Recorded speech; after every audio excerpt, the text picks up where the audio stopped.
musimire musangae no chewe chevo che ochevo cho. Your Excellency, mimi ni mbunge wa ODM na mimi najua kizuri na kibaya, na mimi naelewa kwamba Your Excellency, rais at any one time ni mmoja. Rais wa Jamhuri ya Kenya leo ni Mheshimiwa William Samoei Ruto. Wewe huko hapa Kakamega County, mimi nakwambia karibu nyumbani. Umekuja kwa mazuri, unapangia watu wa Nabaholo watapata barabara wakati utakapofaa kutoka hapa mpaka kule Nabaholo. Hiyo ndio inatuleta hapa na tunasema asante sana.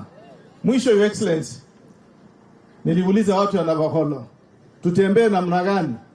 Wakaniambia unataka tutembee namna gani? Nikawaambia sasa iko maneno ya sufuria na maandamano na nini na nini.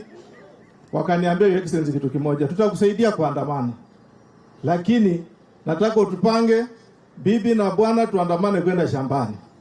Wakati mvua imerudi, twende tulime mahindi ili njaa irudi chini. Kwa hivyo Your Excellency, kama iko kitu nafanyika na Baholo kwa sasa ni kuandamana bibi na mke, bwana na bibi na watoto kwenda kupanda mahindi. Wanaomba wapatie mbolea zaidi ili chakula iweze kupatikana, watu wasisikie njaa. Asanteni sana, Mwenyezi Mungu awabariki. Haya. Niko hapa na ndugu yetu ambaye anatoka Senate, Commissioner. Anaitwa